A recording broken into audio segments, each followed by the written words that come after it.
Hi, everyone. Welcome to our fourth webinar in the Global Education Perspective webinar series. My name is Sherry Rodney, and I will be one of the co-hosts for today. I would like to extend welcome to Dr. Mina Sidogatu, our host and Assistant Professor of STEM at Alfred University. Special welcome to Dr. Tim Nichols, a co-host and an Associate Professor also at Alfred University. We are also pleased to welcome Dr. Sally Wen from the Chinese University of Hong Kong, who will be our guest presenter for today. Also, welcome to you, our participants. I hope our presentation and activities will provide you with some insights on the functionalities of the education system in Hong Kong, and most importantly, on the development of curriculum leadership. I will now pass over to Mina, who will give an introduction of global education perspective and also a special introduction to our guest speaker. Again, I say welcome to you all. Mina, it is now over to you. Thank you so much, Sherry. And thank you everyone for joining us today. This is a great honor to host Dr. Wen here in our GP's webinars. So Dr. Sally Wen is a professional consultant at the Department of Curriculum and Instruction, Faculty of Education, the Chinese University of Hong Kong. Her research interests include teacher education and development, curriculum and pedagogical design, and educational leadership. Her recent publication has explored teacher leadership, teaching beliefs, and pedagogical practice of differentiated instruction. Next slide, please. So today we're going to have a keynote presentation that will last about 45 minutes, followed by breakout room discussions, and then question and answer session. Please make note that this webinar is recorded and will be shared publicly. So make sure that your video is off or on based on your own interests. Please leave your microphones on mute unless you're sharing. As well, please keep your videos off unless you're sharing, and engage in respectful discourse. We are hoping to create a positive, collegial atmosphere. Thank you. Dr. Wan. Thank you very much. It's an honor to be here to share with you about Hong Kong education system and also about two case studies about curriculum leadership in Hong Kong context. And first of all, I would like to share with you a little bit background about Hong Kong. And actually from those pictures as shown on the first night about Hong Kong, you can see how wonderful it is in Hong Kong. You can see its dynamic, atmosphere.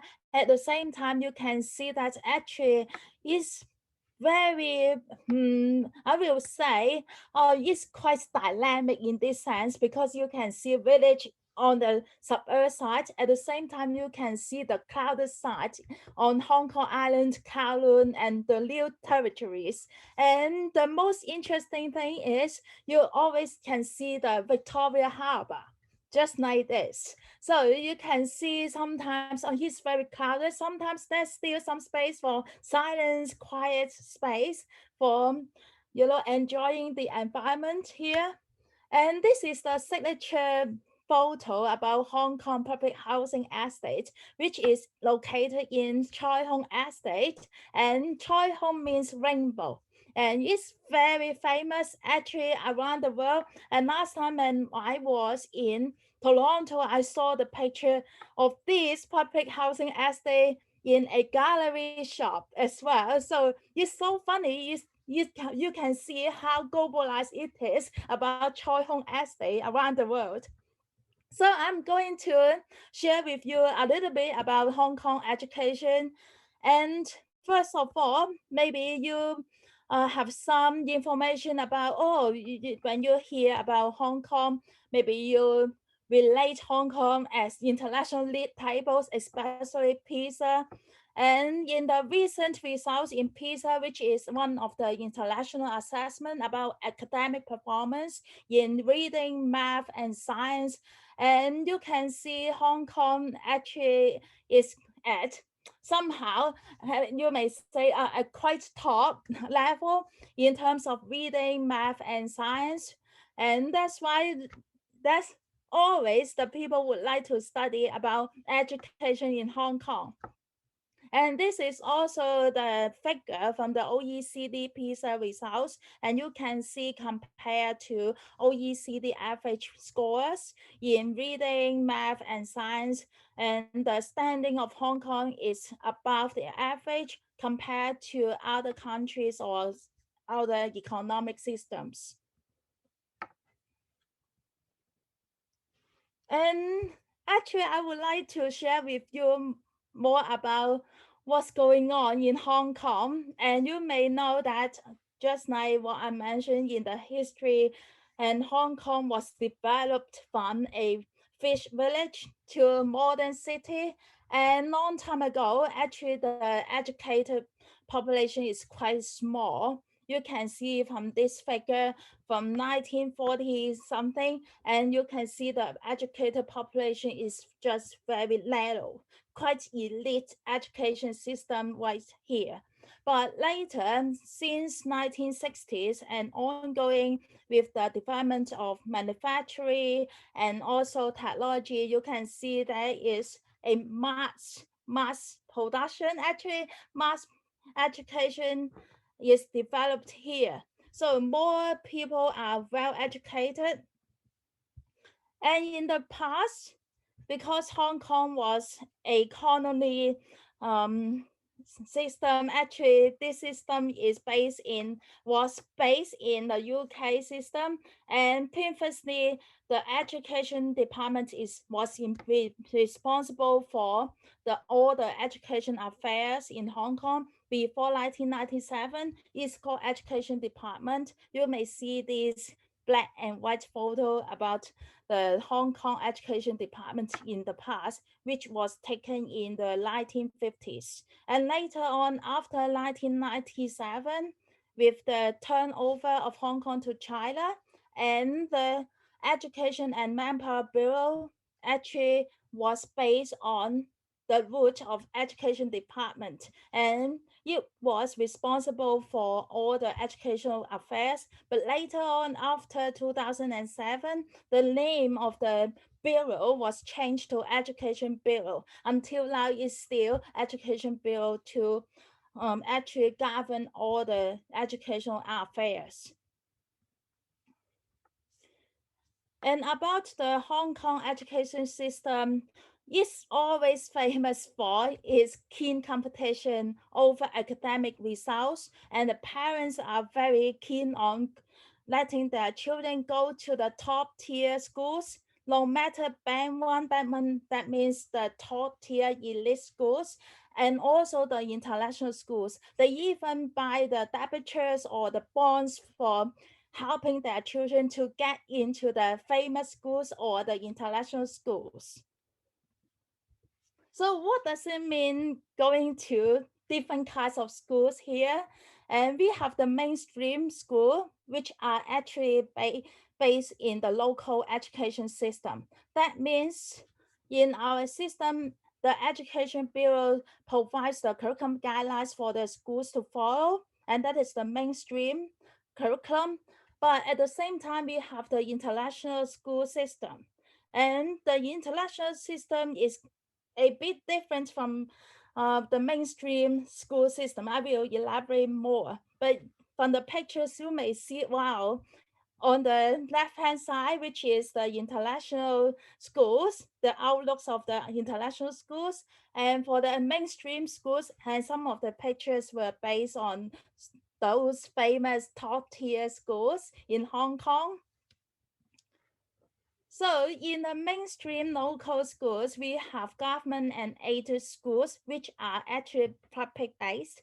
And also we have the direct subsidy scheme, DSS schools, which means while the government will give some subsidies to the schools, at the same time, the parents have to give the tuition fees. That means when you get one student, actually the government will give, for example, $1 for one student, then the government will give $1 to that student. At the same time, parents also have to pay $1 to that school.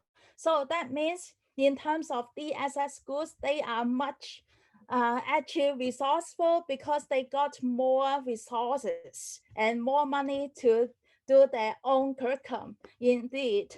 And for private independent schools, PIS, that means no government funding for such kinds of schools. The major source of the funding is from the parents' pockets. So that means they only can earn from the parents. So when they receive one student, then the money goes to their pocket, but no government resources can be received.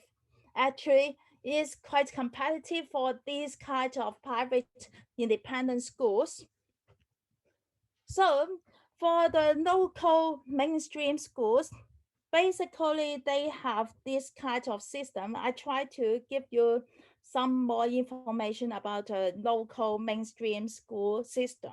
So while we have the early childhood education, which means starting from age 3 to 6, there are 3 years for kindergarten, then primary school, age 6 to 12, 6 years of schooling in primary schools, then going to lower secondary schools, which means age 12 to 15, 3 years for secondary school, then go for the actually we have the senior secondary school.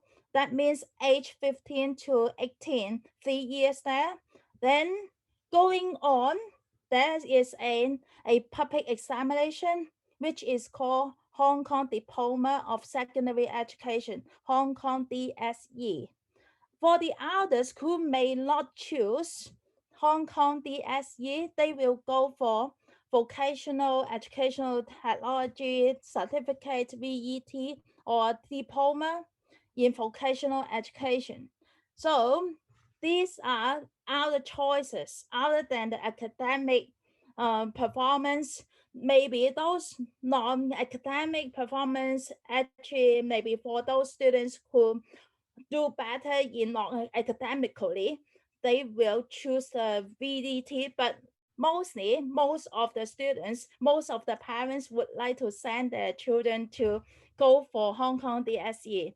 And this is the change. Actually, this was based on the recent, not very recent, in 2000, the education reform, and we stopped 2 public exams. And right now we just have 1 public exam.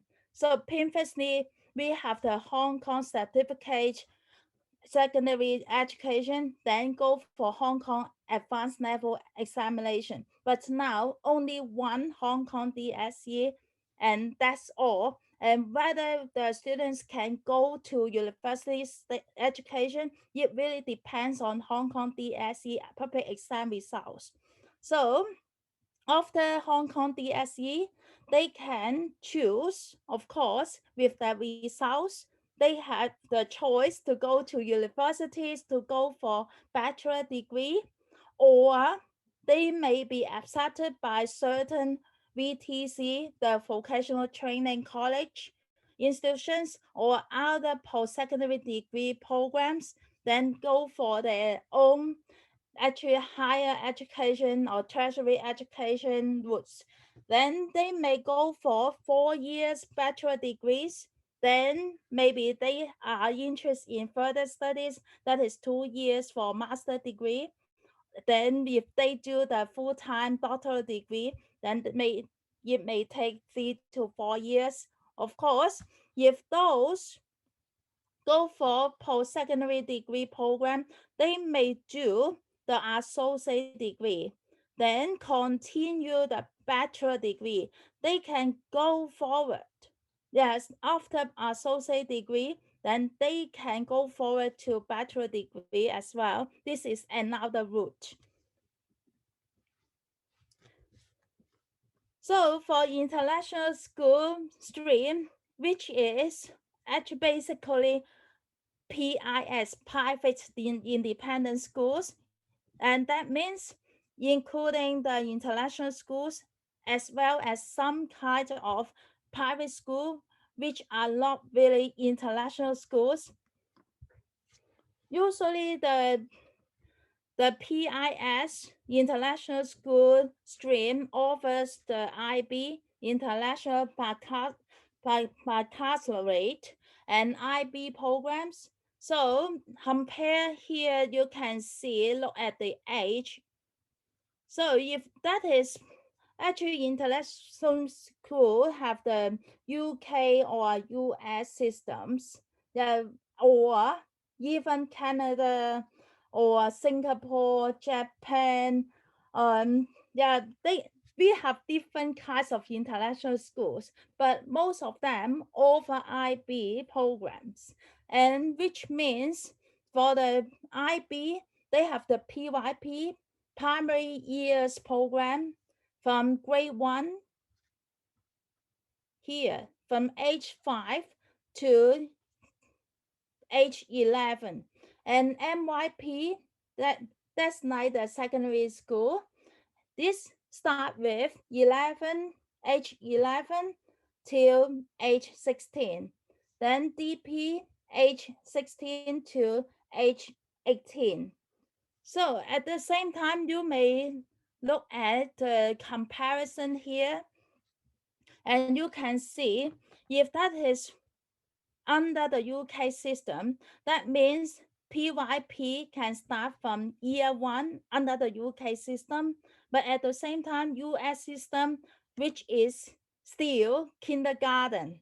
So it's the difference, because different kinds of international schools have different systems. They may be based in the UK or US or other educational systems. So using this table, you may have more ideas about what's going on. It's quite confusing, but when you compare the age, you can see how different it is amongst the UK or US systems, even though they use the IB. Yeah, that can be starting with the kindergarten for PYP, but at the same time, according to the UK system, that is year 1 already. And it is not that some of the and most of the international schools would offer GCSE and IGCSE examinations, and that is an International General Certificate of Education, which was based in the UK. And that happened at the end of grade 11. That means at the same time they are taking DP, the diploma program for IB, but they also do the GCSE or the IGCSE. So at the end of grade 12, that means after going through the IBDP, then they will go to university. And this is a table to introduce you some of the ideas about the number of local and non-local schools. So compare here, you can see kindergartens, actually all the proportion is 10 local schools, then 1 international school. According to the kindergarten or primary school or the secondary school, and you can see the number. For example, secondary schools, for the local ones, we have around 500, nearly 500, the public schools, including the government school, subsidized school, or DSS school. And you can see the number of international schools here, only 33. So that means around 10 local schools, and we have 1 international school. And in our recent Hong Kong curriculum reform, actually starting from 2000, and we focus on learning to learn, learning for life. We have several reform proposals, and you can see the signature here, the ducklings, and they all carry their school bags and then follow the line and go for their school lives. In the learning to learn, actually, the Education Bureau offers different types of curriculum guidelines. for the teachers as reference.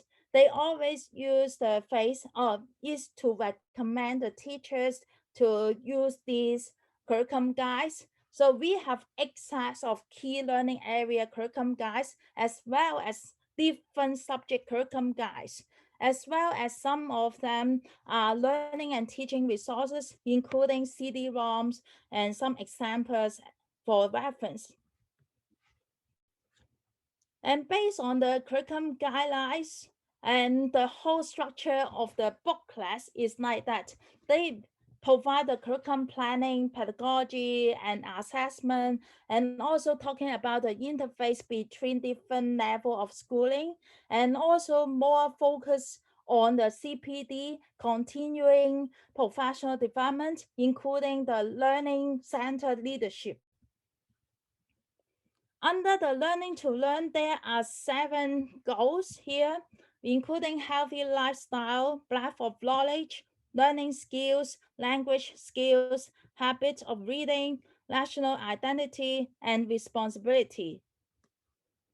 And this is the whole school framework in Hong Kong. And you may see again, key learning areas. Totally, we have 8 KLA, we call it KLA, key learning areas. We have Chinese language, English language, math, personal, social, and humanities education, science education, technology education, arts education, and physical education.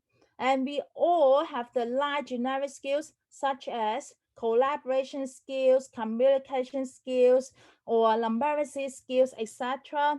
And all go through with the values and attitudes. So it is advised to integrate the generic skills and values into the whole key learning areas in our curriculum. And one of the characteristics of this school reform, actually they try to integrate and penetrate the learning experience into the whole curriculum, and that's why they have the rainbow like here. We have the moral and civic education, intellectual development, community service, physical aesthetic development, as well as career related experience. And under the senior secondary school curriculum, all of the students have to take the core subjects, including Chinese language, English language, math, and liberal studies. And they can have some choices, which are called elective subjects. They can choose 2 of these subjects from 20 elective subjects, or applied learning courses, and or other languages. So what are those things? Let me show you some of the elective subjects here. So they can choose this thing: Chinese literature, for example, music, visual arts, design, and applied technology. Or in category B, some of the schools offer applied learning courses, including creative studies, business management, and law, etc. And they can choose from category C, other language subjects, French, German, Hindi, Japanese, etc. And not only that, not only the electives, they also have to do the other learning experiences as well. So they may do some community service here. And very recent reform is about the kindergarten curriculum guide, which is reframed as a kind of development, actually for balanced development of the children. And they try to use the integrated approach and integrated arts, physical fitness, nature and living, self and society, early childhood math, and language as well. And also quite related to your course, I guess.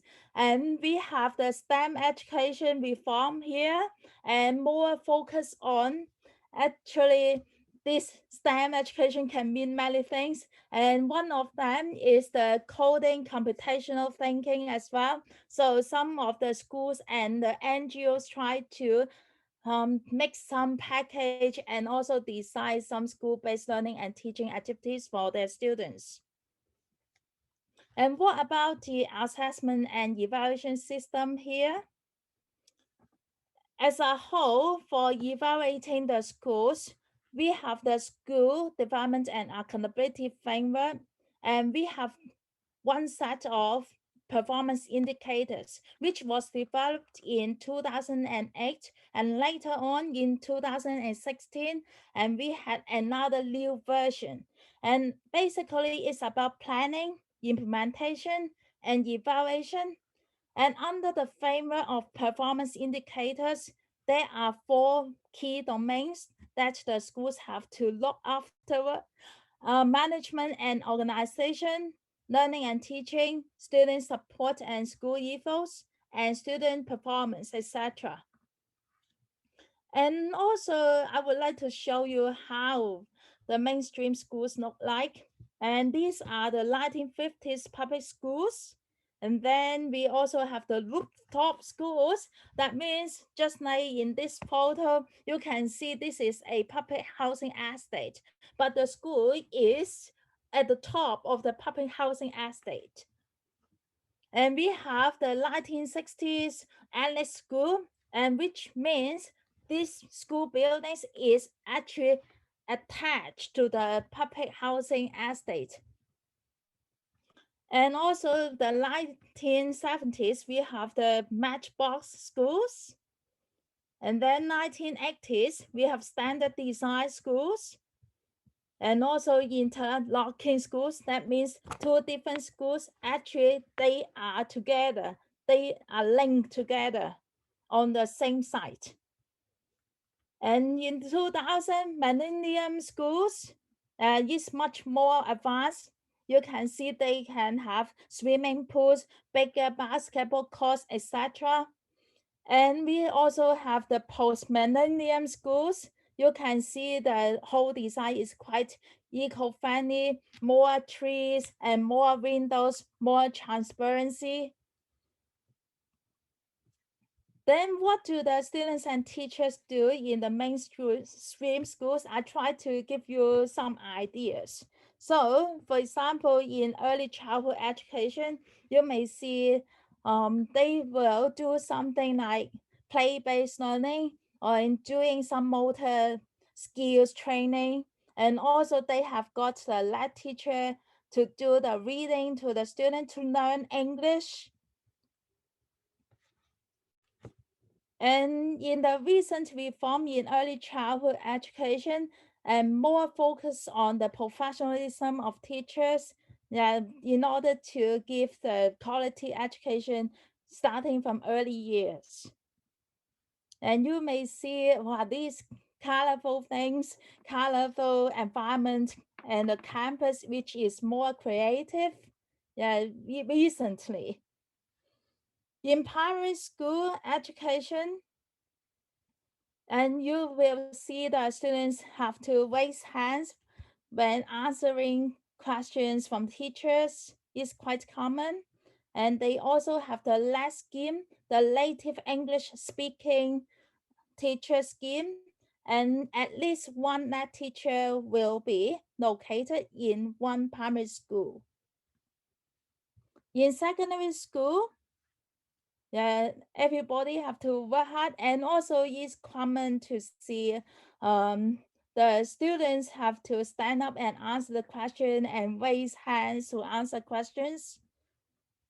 All right, so I try to keep time, but still I think 5 minutes late. So maybe you have any questions, then you can put your questions in the chat box and I try to answer you later. Thank you. Then I will share with you 2 case studies based in Hong Kong because my topic is about developing curriculum leadership here. And the first case, actually based on the curriculum leadership, and maybe you have some ideas or no ideas at all. And I try to give you some brief idea about curriculum leadership. And according to different books and literature, actually curriculum leadership is very important to school development, of course. And in 2000s, you can see different countries try to develop different official framework for developing curriculum leadership or teacher leaderships in schools and teacher education. But still, there's no standardized definition, but it's always associated with these terms: teacher leadership, pedagogical leadership, instructional leadership, transformational leadership, or distributed leadership, etc. But for operation definition that I try to use here, I would give this definition based on Casimir. And those people, those teachers who can lead within and beyond the classroom, identify with and contribute to a community of teacher learners and leaders, and they can influence others towards improved educational practice.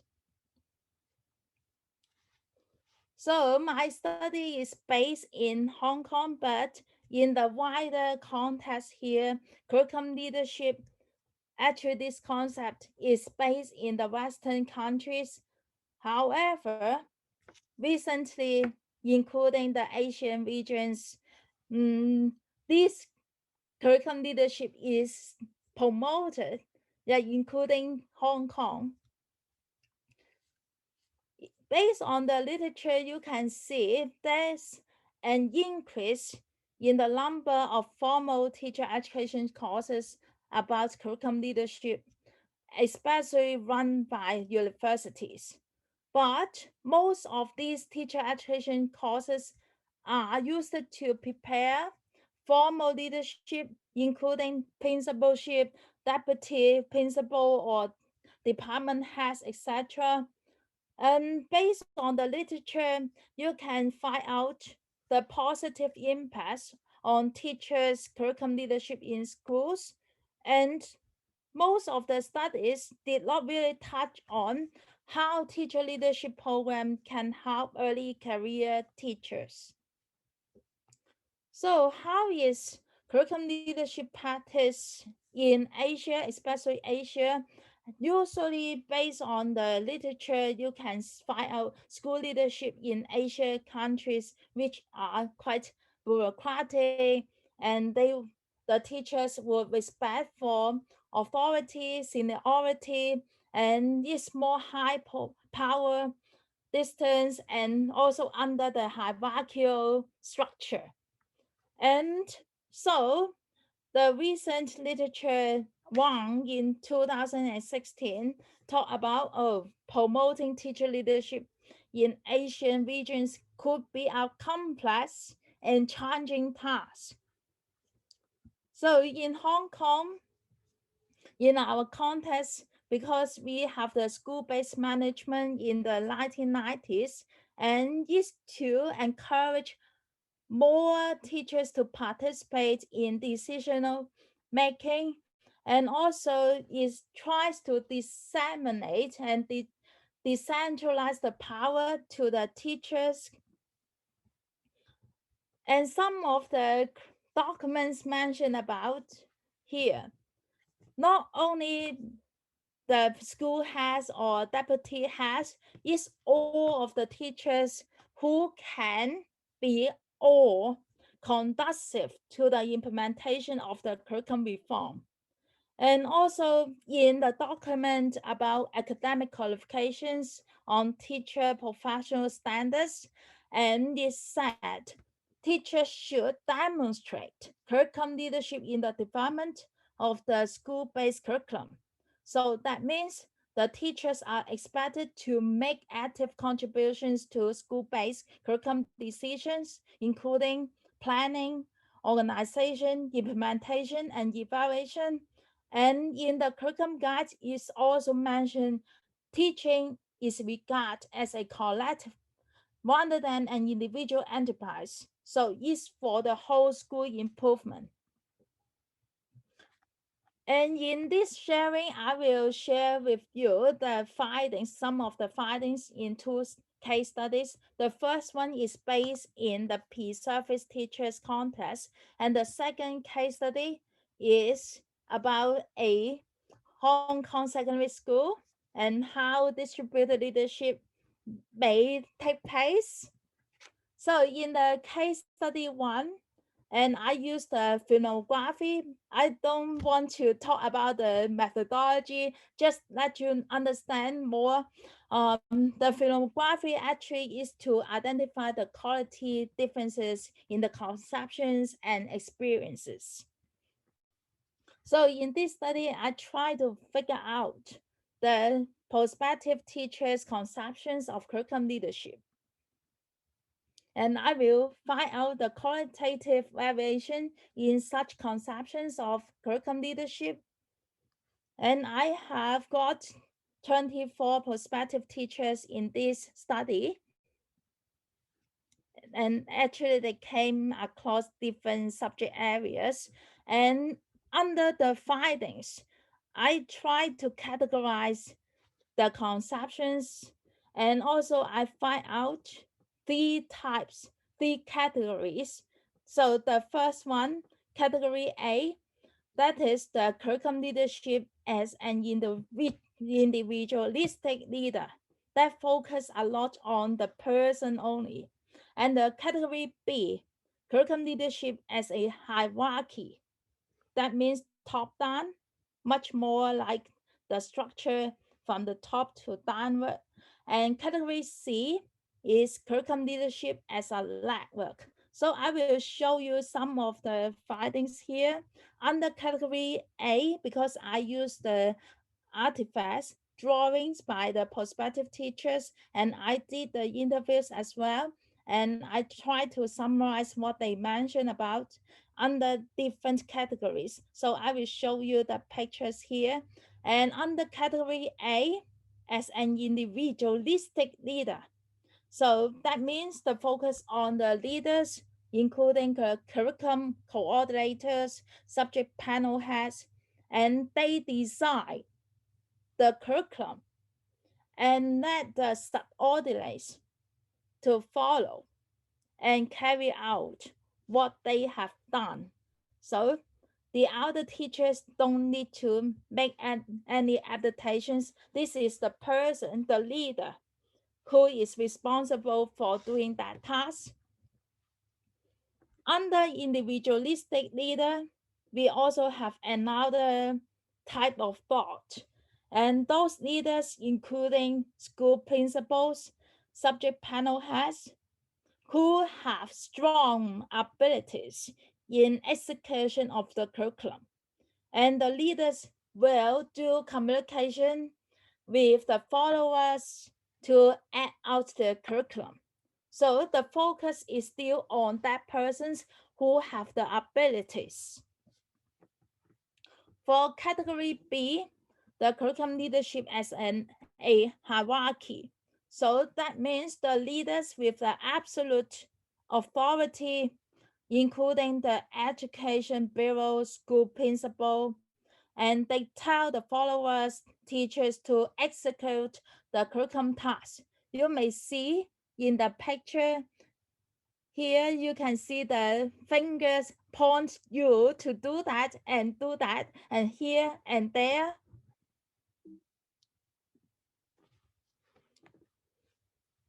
And under this category B, it's also a hierarchy, but the focus is on the process. The principal will get the feedback from the followers. They will do some revision. They will make the curriculum plans and also try to get some improvement through these kinds of interaction. But still, the decision-making power is on the leader, while the other leaders, such as subject panel heads, they only are responsible for designing the curriculum and also obtaining the feedback. Under category C, the curriculum leadership as a network. So you may see this picture and the dot You can see there's a yellow circle here. It's more darker in terms of color.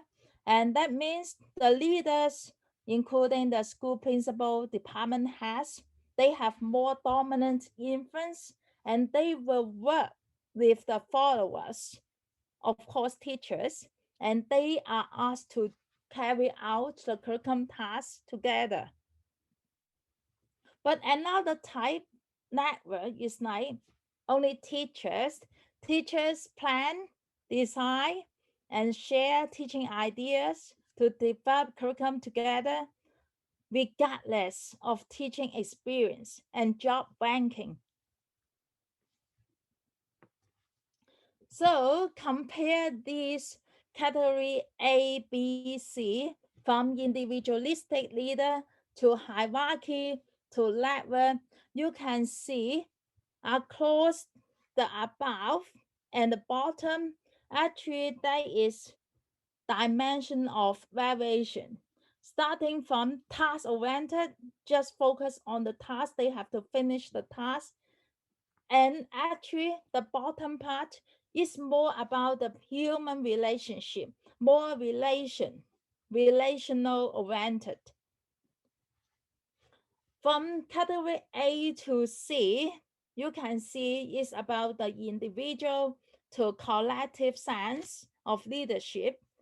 And another dimension is you can see only centralized power is located in individualistic leaders, and then decentralization of power towards the networking in the teacher network. So as a conclusion here, maybe that can be further explored in terms of the spaces for empowering the prospective teachers. Actually, these conceptions are based on the prospective teachers' ideas of curriculum leadership. There should be further exploration about how to help them. Maybe you can see conception of which is quite restricted to individualistic leader rather than everyone can be a leader, so how they can perform as a leader in the level, so we need to further explore. Then I will try to give you the findings for case study 2 very quickly, and this is based on the distributed leadership on curriculum participation in a Hong Kong secondary school.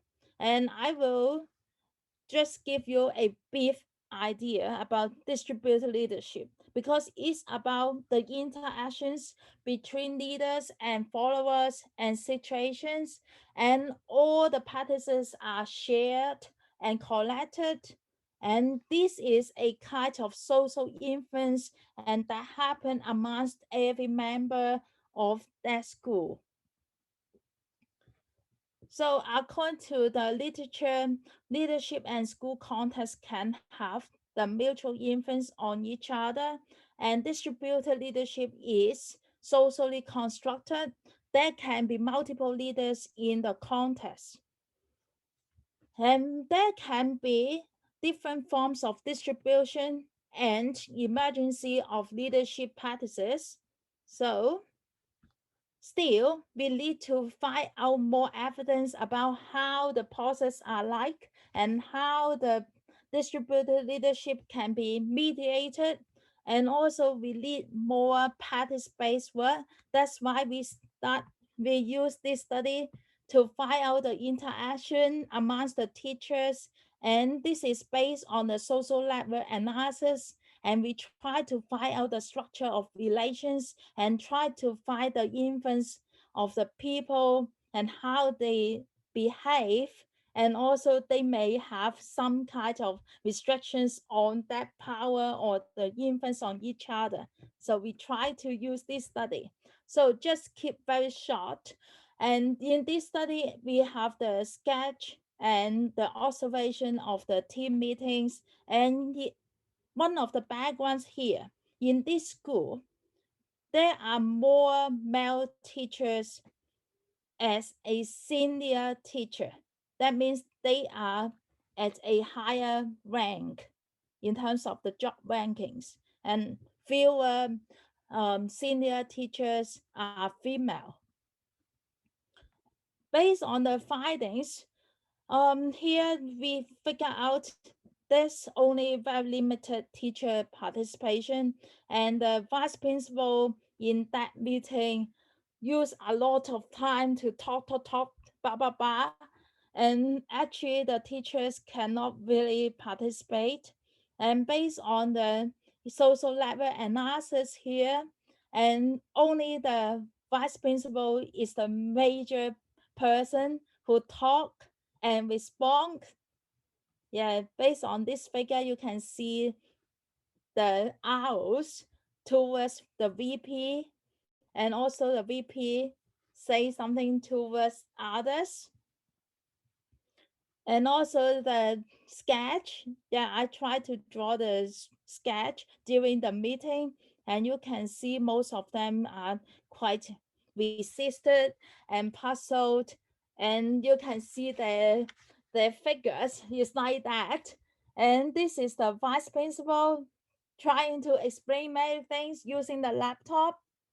And after a few minutes, the people still look like that. And one of the teacher raised a question, and the others just seems unconcerned about what's going on during the meeting.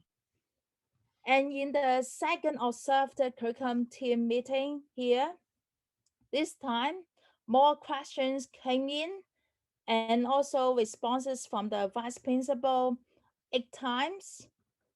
So still you can see the focus, the central power is on the vice principal, because in this meeting, he is the host of the meeting again, and he tried to talk again.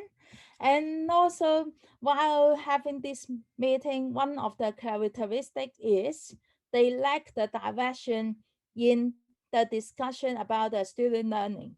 The vice principal always use the question, what do you think?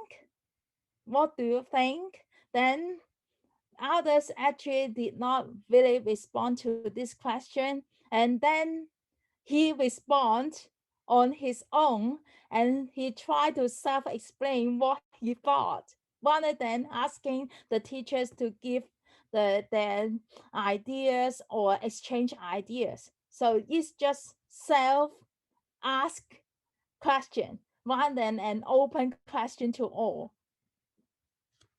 And another characteristic is more on the logistic thing. One of the very, I would say, critical examples is they talk about how to arrange the examination here. They focus a lot on the procedures of how to manage the examination and how to collect the papers, how to do the evaluation form, etc. So you can see, based on these characteristics of the observations, I have these questions or the doubts. And what is the role of the team leader? Is he a facilitator or just transmitter of message information?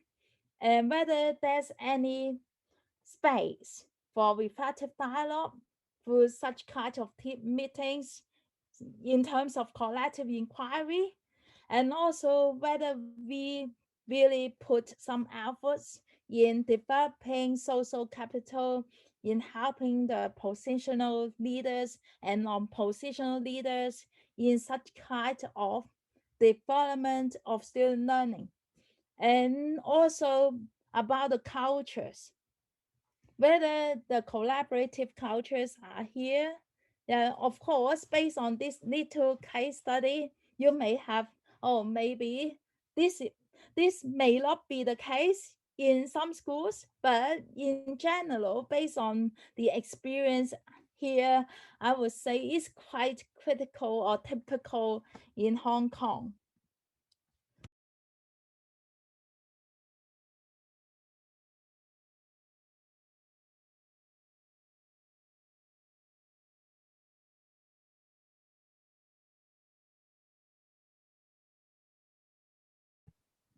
Go ahead, please. So yes, welcome back to the main room of our webinar. We are coming out of breakout rooms where we had discussions on specific questions that were assigned to us. I'm gonna ask that at this time we share some of the ideas that we came up with in our breakout groups, and we can have some further discussions about some of these main ideas.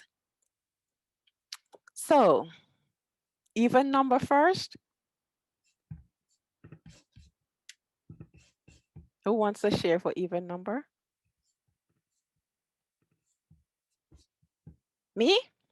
All right, let's go. So one of the main things that came out of our discussion in our breakout room, our question had to do with how do we see ourselves as teachers contributing to curriculum development and leadership. So we actually looked at the hierarchical organization of education in other countries as opposed to what we see here in Hong Kong as a democratic one, where teachers are allowed autonomy in deciding and making decisions for education. And so what we came up with were 4 C's. We talk a little bit about communication as being an instrumental part of how curriculum reform is done, especially in a democratic system where everybody get the opportunity to give some ideas. So communication was one of our C that we talk about. We talk about confidence as well, because it is also important for our teachers to develop confidence, not just in teaching in itself, but also in the knowledge that you are going to be imparting on on the students. So our second C was basically confidence. We came up with comfort, as we were saying that there has got to be a comfort level between teacher students, where that relationship is there. We understand that you're the teacher, we understand that you're the student, but we feel comfortable in our environment in order for us to be able to make changes and adapt to changes in our curriculum. And what we are finally saying is that all these 3 C's come together for the 4th C, collective, to create a collective way of educating, of developing curriculum, and of imparting knowledge to students. So we are leaving you today with our 4 C's coming out of our breakout room. So it's communication, confidence, comfort, and collective. Can we hear from the other breakout room? Thank you, Sherry. Anyone? So in our breakout room, we didn't have, most of the people, because we randomly were assigned, were from Hong Kong. We didn't really have a chance to talk about how we can compare the Hong Kong with US in terms of curriculum leadership, but we came up with few ideas in terms of there is always a hidden structure of leadership in teacher curriculum that exists everywhere, regardless of the context, if that's US or Hong Kong or other countries. And teachers usually take an active roles in the curriculum within their community and beyond the community, and to contribute in the community of practice. And then they influence educational policies in that way. So we also had a chance to talk about common core standards and the problems behind that, political issues behind it, and then moving to next generation standards in the United States as a great way of teacher leadership in the area of curriculum development.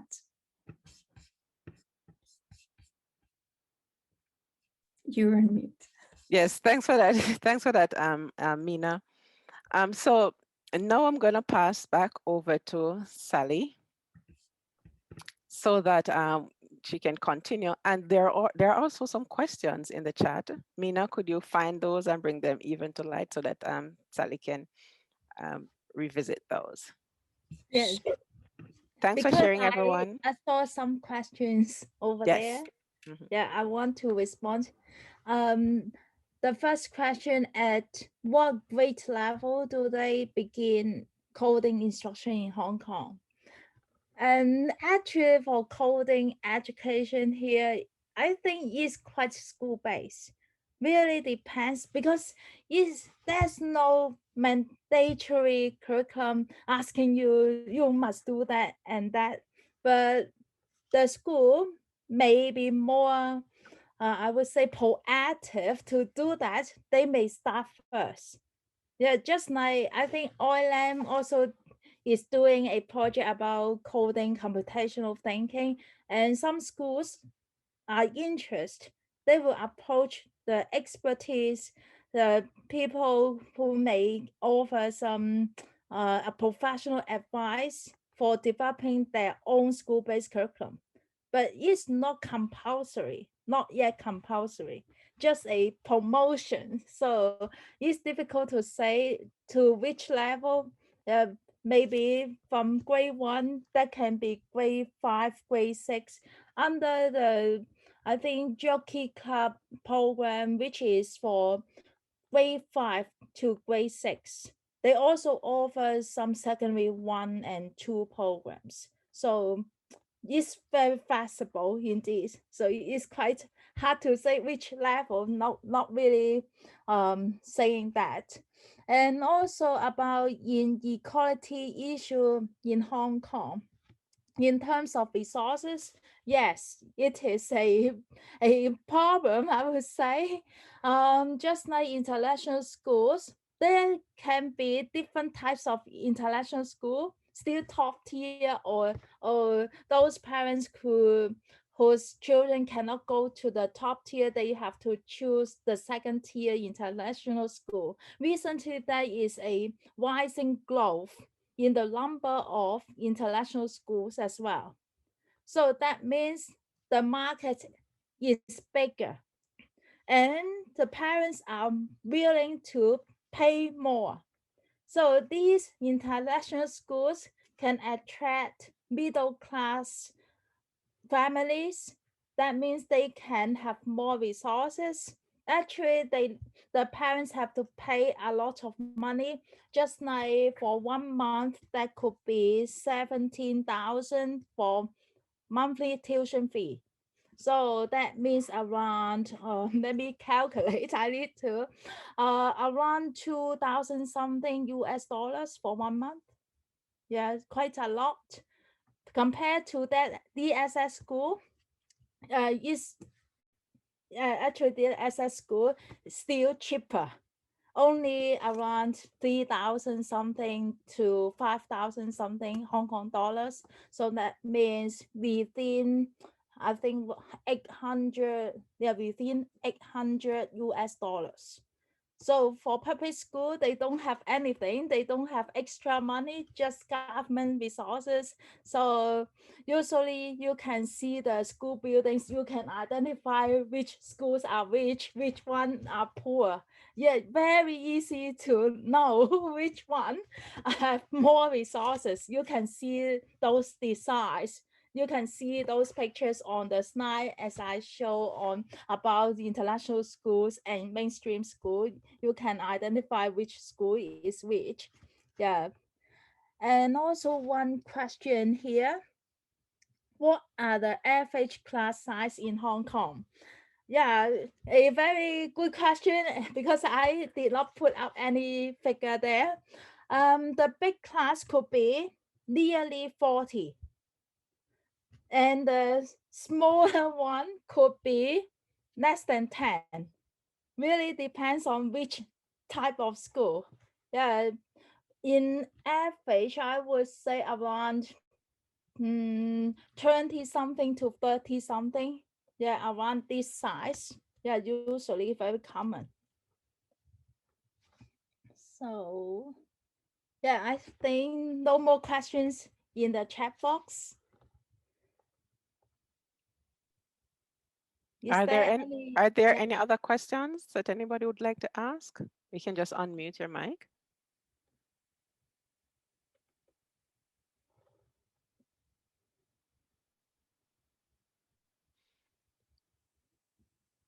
All right.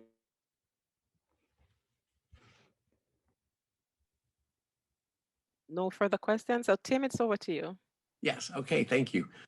Hey, we are so grateful to everyone that joined us today for this webinar and for this continuing series. I'm very, very grateful for all the work that Mina and Sherry put into organizing and planning these events. I find that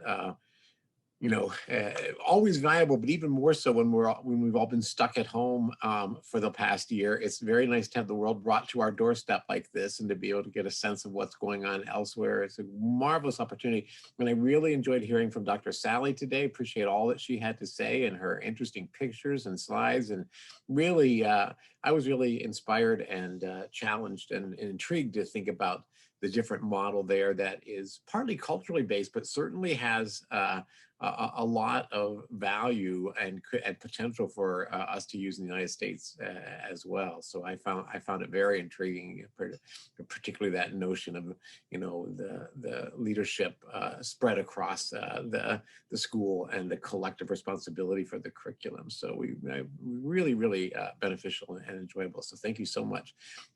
We'd like to be sure and invite you to join us for our next webinar, which will take place on April 16th.